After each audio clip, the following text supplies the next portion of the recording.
안녕하세요. 역사 돋보기입니다.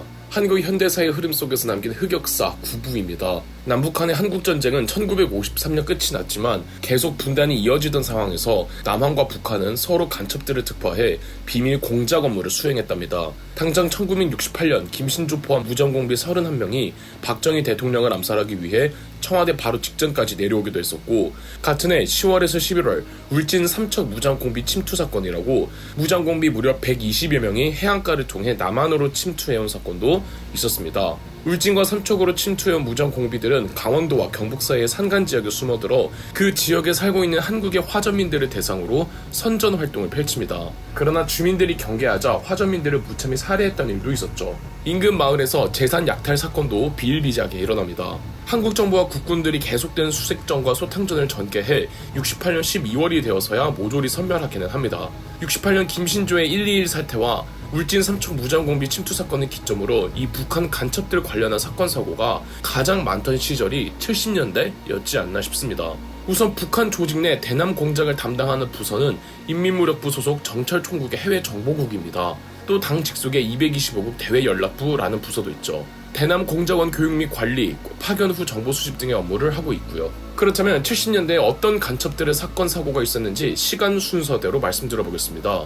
1970년 6월 22일 서울 국립현충원의 현충문이 폭발하는 사건이 있었습니다. 다행히 피해는 크지 않았습니다. 조사 결과 3일 후 6월 25일 현충원에서 개최될 6.25 70주년 행사에 참석하는 대통령 포함 정치인들을 테러할 생각으로 북한 간첩들이 원격 조종형 특수폭탄을 설치를 했는데 조작 미숙으로 폭발해버리고 말았던 겁니다. 폭발 당시 현장에는 국군 옷을 입은 시체가 있었는데 당연히 국군으로 위장한 간첩이었고 현충문에 폭탄을 설치하는 도중에 사고로 폭발해버렸던 거죠. 1971년 1월 23일에는 속초공항에서 김포국제공항으로 운행 중이던 국내선 대한항공 비행기 포커 27이 하이제킹 당할 뻔했던 사건도 있었습니다. 당시 승무원 5명과 승객 55명이 타고 있었는데요. 포커 27 비행기가 홍천 상공에서 기내 폭발물 2개가 폭발해버린 겁니다. 비행기는 대파 수준은 아니었고 기체에 구멍이 뚫린 정도였는데 납치범 김상태가 기장실로 와서 총으로 협박하며 비행기를 북으로 돌리라고 했답니다. 다행히 조속한 신고 덕에 공군에서 전투기를 출동시켰고 기장은 기지를 발휘하여 대한민국 공군 전투기를 납치범 김상태에게 북한군 전투기라고 속였고 납치범 김상태가 한눈을 판 사이 수수 파일럿 전명세 씨가 김상태를 총으로 저격하는 데 성공. 단 납치범이 쓰러지면서 가지고 있던 폭탄이 점화되어 폭발하는 바람에 전명세 씨는 부상을 입습니다. 다행히 비행기는 바닷가에 불시착을 했고 전명세 씨는 치료를 받지만 끝내 운명을 달리하셨죠.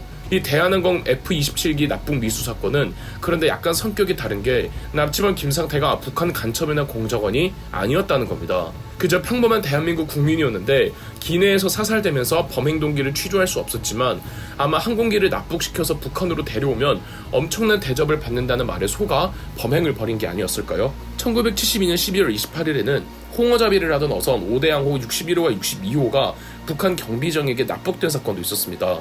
총 25명의 선원들이 납북되어 버렸죠. 이후 이 25명의 행방은 알 수가 없으며 그중 한 분이었던 전우표 씨가 40여 년 만에 지난 2013년 북한을 탈출해 한국으로 돌아오며 큰 화제를 모으기도 했습니다.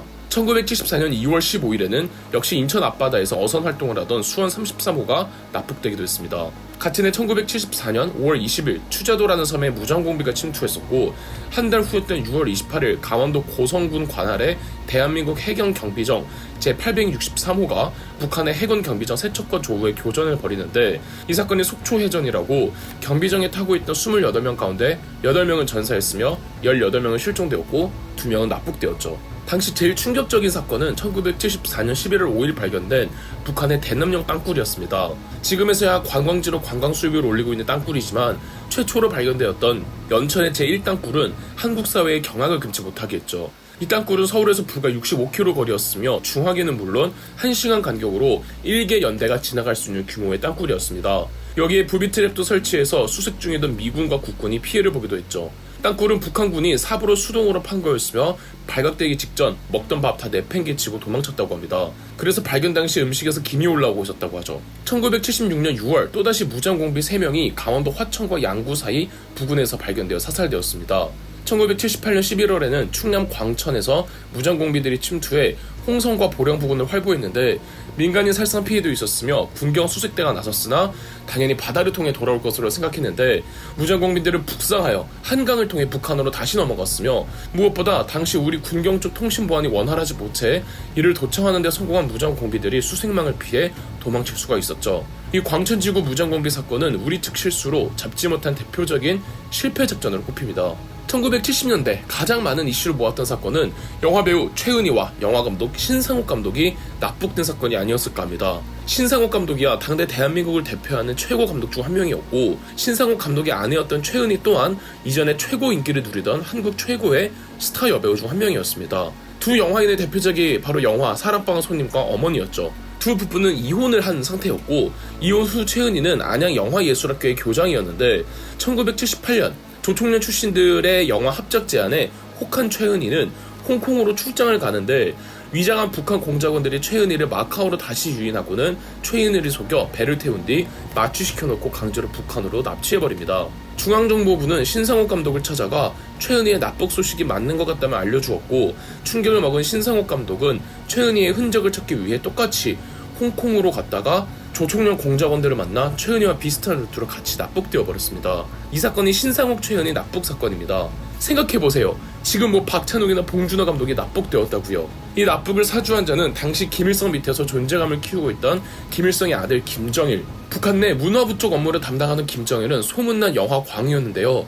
북한 영화들은 하나같이 재미가 없는 반면 한국 영화계는 잘 나가니까 부러움에 신상옥과 최은희를 납치한 겁니다. 그리고 두 사람에게 수준 높은 영화를 북한에서 만들려고 했다죠. 최은희는 극진한 대접을 받은 반면 여러 차례 탈북 시도를 한 신상옥은 교화소와 수용소에서 고문을 당하고 수감되어 있었는데 당시 간수들은 저 사람이 죽으면 우리도 죽는다고 했다고 한 걸 보면 김정일이 신경을 많이 쓰고 있던 게 아닐까 합니다.